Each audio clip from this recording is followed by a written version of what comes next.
তারপর আর মাত্র 6 দিন। 5, 4, 3, আর মাত্র 3 দিন। তারপর আমার বদলা।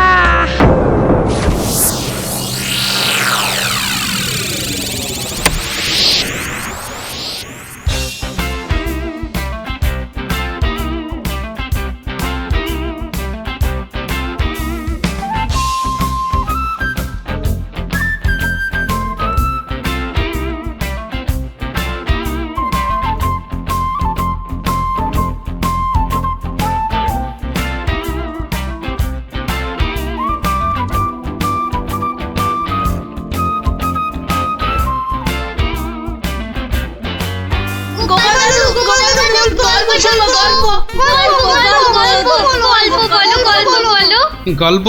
কিসের গল্প শুনবি আজ? রাক্ষসের গল্প।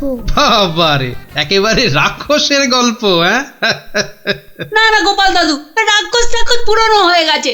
আজ খপ্পখসের গল্প শুনবো, কেমন? বেশ, তাহলে শোন।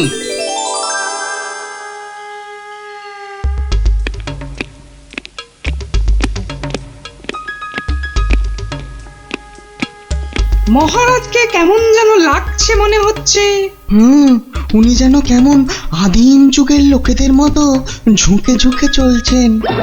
কি হলো এত গুজগুজ ফুসফুস কিসের? চুপ করে বসে থাকা যায় না? না, একটা কথাও যেন আর না শুনি। মহারাজ এসে গেছেন, সবার কাজ শুরু হচ্ছে। না, আর সভা করতে মন চাইছে না মন্ত্রী। তা বললে কি চলে মহারাজ? আপনি হলেন একটা ঢেঁকি। কি বলে মন্ত্রী? আমি একটা ঢেঁকি? হ্যাঁ মহারাজ, ঢেঁকি যেমন স্বর্গে গেলেও ধান ভাঙে, তেমনি আপনি হলেন মহারাজ। আপনাকে তাই সবার কাজ চালাতেই হবে। আর সভা ভালো লাগে না, একেবারে ভালো লাগে না। দেখে নাও আমাকে, যা দেখার 2 চোখ ভরে দেখে নাও তোমরা। এ কি মহারাজ, এভাবে দুঃখ করে কথা বলছেন কেন? এসব ছেড়ে আমার দূরে কোথাও চলে যেতে ইচ্ছে করছে মন্ত্রী, অনেক অনেক দূরে। তা জান না, তাহলে আমি ওই সিংহাসনে গিয়ে বসি। দেখো মন্ত্রীর চোখ মুখ দেখো, যেন পারলে এক্ষুনি ওই সিংহাসনে গিয়ে বসে পড়ে। আর হবাতে লোভী কোথাকার। তা জান না, সেরকম ইচ্ছা করলে দূরে কোথাও চলে গিয়ে থাকুন না। আর আমার এই কৃষ্ণনগরের কি হবে তখন?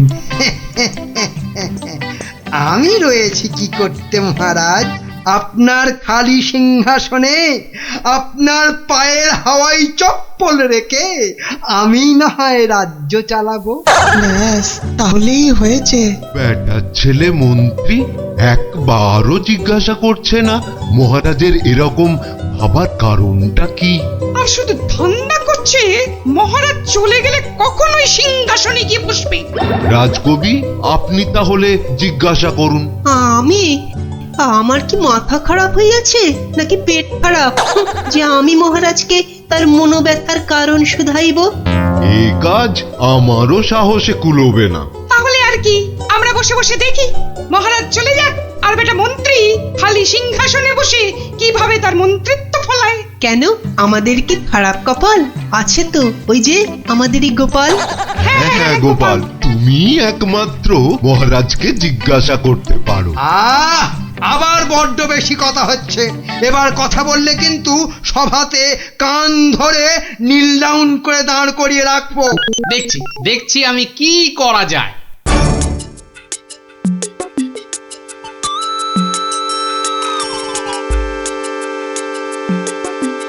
কি হলো? গোপাল শুধু দাঁড়িয়ে আছে কেন? মহারাজের সঙ্গে কথা বলবে। ওকে সুযোগ দিলে আবার কি করে বসবে কে জানে। এই যে গোপাল, কি হলো? এখানে দাঁড়িয়ে আছো যে? সভা তো শেষ, কি মতলব? মহারাজের সঙ্গে দেখা? সেসব হবে না। যাও এখন যাও। আগে মহারাজ নয়, আমি তো আপনাকে একটা কথা বলবো বলে দাঁড়িয়ে আছি মন্ত্রী মশাই। আমাকে? কি কথা? মন্ত্রীমশাই, আমি সভায় আসার সময় দেখে এসেছিলাম যে আপনার গিন্নি, সে কি বলবো, কাটা পাঠার মতো ছটফট করছিলেন। সে কি, কেন? আর তুমি সেটা এখন বলছো আমাকে? হ্যাঁ, আসলে আপনি সবার কাজে এত ব্যস্ত, তাই আর সাহস করে বলে উঠতে পারেনি। যত সব। কিন্তু হয়েছেটা কি? হ্যাঁ, আর বলবেন না মন্ত্রী মশাই, একটা পিঁপড়ের কামড়ে গিন্নি মায়ের পা থেকে সিকি রক্ত গলগল গলগল করে বেরোচ্ছিল। বাবা, দেখেই তো আমার প্রায় ভিড়মি খাবার জোগা। ওহ, আর তুমি সেটা দেখে এসে এতক্ষণ চুপ করে বসে রইলে? হ্যাঁ, এক্ষুনি যাই আমার গিন্নির কাছে, কি না কি হয়েছে। ওহ, আমার হয়েছে যত জ্বালা। হ্যাঁ মন্ত্রী মশাই, যান যান যান। ব্যাস, এবার রাস্তা পরিষ্কার। ওই যে মহারাজ আসছেন।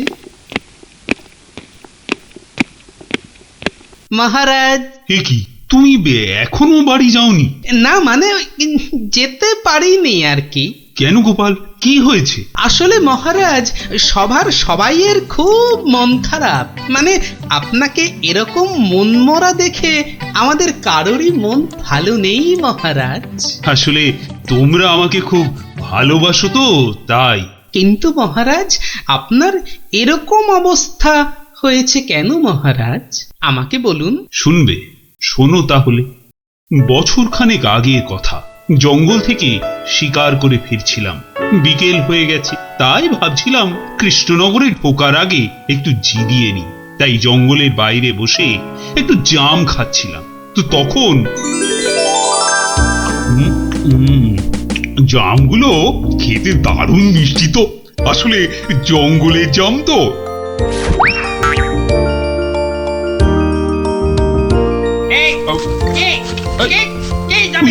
তিন ফুটিয়া ভুঁইয়ালা বামুনটা কে? বাবা, হাতে আবার ওর থেকেও বড় একটা তরোয়াল নিয়ে চিৎকার করতে করতে দৌড়ে আসছে। আরে আমি জাম খেয়ে বিচি ছুঁড়ে ফেলেছি। তুই, তোর এত বড় সাহস! তুই আমার ছেলের দিকে জামের বিচি ছুঁড়ে মেরেছিস? তোর এত বড় সাহস! আহা, তোমার ছেলে কোথায় আর তার কি হয়েছে সেটা বলবে তো। সেটা আর বলে হবে কি এখন? যে গেছে সে তো গেছে। ছোট কক্কস রে। মানে মানে মানে না বোঝার ভান করলে কিন্তু পার পাওয়া যাবে না এই খোকা খক্কসের হাত থেকে, বুঝলে? ও, তাহলে তুমি একটা খোক্কস আর তোমার নাম হলো খোকা। সবই তো বুঝিস, আর এইটা বুঝতে পারছিস না যে তোর ছুঁড়ে মারা জামের বীজের ধাক্কায় আমার একমাত্র চলে গেছে। ও ছোট খক্কস রে। গেছে মানে? কোথায়? কোথায় সব জেনে ন্যাকামো হচ্ছে?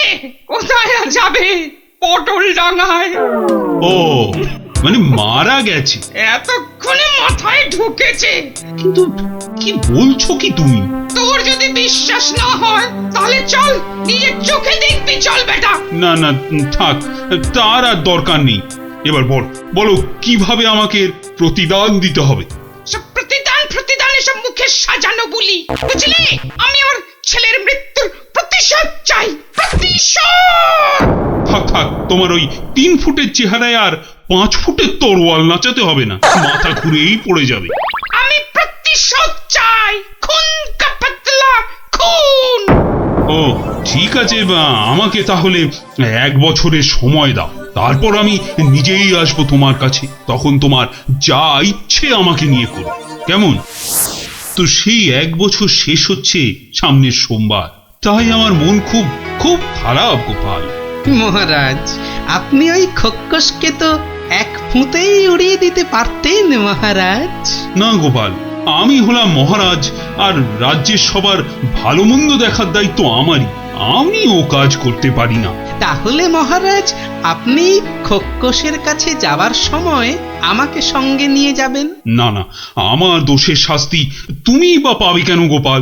বাহ, দোষটা আসলে কি বা কতটা সেটা দেখতে হবে না, তারপর তো শাস্তির কথা। বেশ, তাহলে চলো।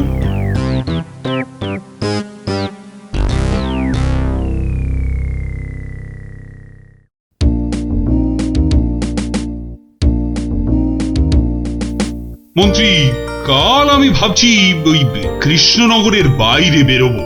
ওহ, বেরোবে? তার মানে আবার কি ফিরবে? কি বলছো মন্ত্রী? না, বলছি যে মহারাজ, ওই যে সবাই বলছিলেন না অনেক অনেক দূরে চলে যাবেন, তা এ যাওয়া কি সেই যাওয়া? হতেই পারে, জানি না মন্ত্রী, কিচ্ছু জানি না। কি কিছু বলবে নাকি মন্ত্রী? হ্যাঁ, মানে বলছি যে আপনি নেই, রাজ্য চলবে কি করে? এত কিছু ভেবো না তো, ওর ঠিক একটা কিছু হয়ে যাবে। মহারাজ কি দার্শনিক হয়ে গেল নাকি? না, বলছিলাম যে আপনার পায়ের হাওয়াই চপ্পলে রেখে গেলে সেটা সিংহাসনে বসিয়ে আমি রাজ্য চালাতাম, এই আর কি। আহা, এত চিন্তার কিছু নেই। আরে মহারানী তো রইলেনি। ও, মনে মনে এই ছিল।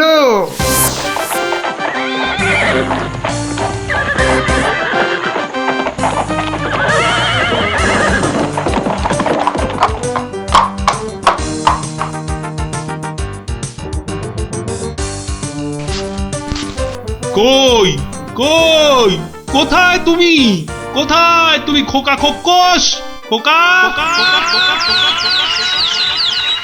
আরে ও খোকস! খোকা, কোথায় ভাই তুমি বোকা? বেরিয়ে এসো। কে রে? কে ওখানে আমাকে নাম করে ডাকে? কার এত বড় সাহস? এই যে আমি কৃষ্ণচন্দ্র। আমি চন্দ্র সূর্য জানি না, শুধু জানি আমার ছেলের মৃত্যুর প্রতিশোধ দিতে খুন কাপাতলা খুন। বাবা, আমার থেকেও বেটে ওই চেহারায় আবার দ্বিগুণ চেহারার তলোয়ার। এই যে আমি কথা মতন 1 বছর পরেই আবার হাজির। না, এবার তুমি আমাকে নিয়ে যা খুশি তাই করতে পারো। আমি তোকে এবার একটু আটকাচ্ছি খোকা বাবু, কিছু মনে করবেন না। এই এই পেটেটা আবার কে রে? বাবা, আমাকে আবার বেটে বলে? কি বললে? বলছি তোমার ছেলেকে একটু দেখবো, মানে মানে কতটা নরম সে, যে কি করে জামের বিচির আঘাতে মারা গেল। কি বললি? হ্যাঁ, আমার ছেলে নরম? হাসালি আমাকে তুই। চল চল, তাহলে আমার ছেলেকে দেখবি, চল। এখনো একইভাবে শুয়ে আছে।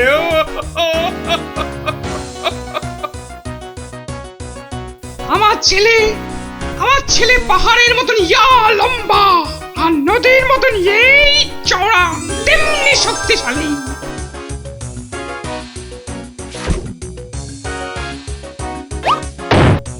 কি খেতো জানো আমার ছেলে? আবার ফিরবি খাবে না তো। বড় বড় হাতি ধরে ধরে খেত। তো সেই রকম ভাবেই একদিন বিকেলে হাতি খেতে খেতে হঠাৎ করে ওই যে চন্দ্র সূর্য, কি নাম বললে? ওর ছোড়া জামের বিচির আঘাতে পটল ডাঙায় চলে গেল।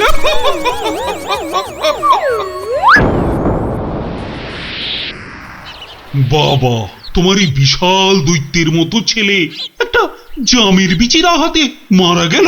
তাহলে কি আমি মিথ্যে কথা বলছি? মহারাজ, একটা কাজ করতে হবে যে। কি কাজ? যেমন করে হোক ওই ছেলের মুখটাকে ফাঁক করতে হবে মহারাজ। দেখি দেখি, তোমার ওই তরোয়ালটা দাও দেখি। সেইটি হচ্ছে না, আমার তলোয়ার দিয়ে আমাকেই মারবে? তোদের এইটাই মতলব না?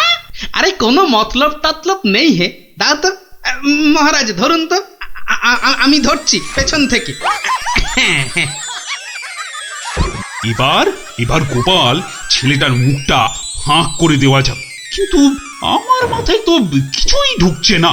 আপনি ফাঁক করার চেষ্টা করুন, আমি ততক্ষণে বেশ কিছু কলার কাঁদি জোগাড় করে নিয়ে আসি মহারাজ।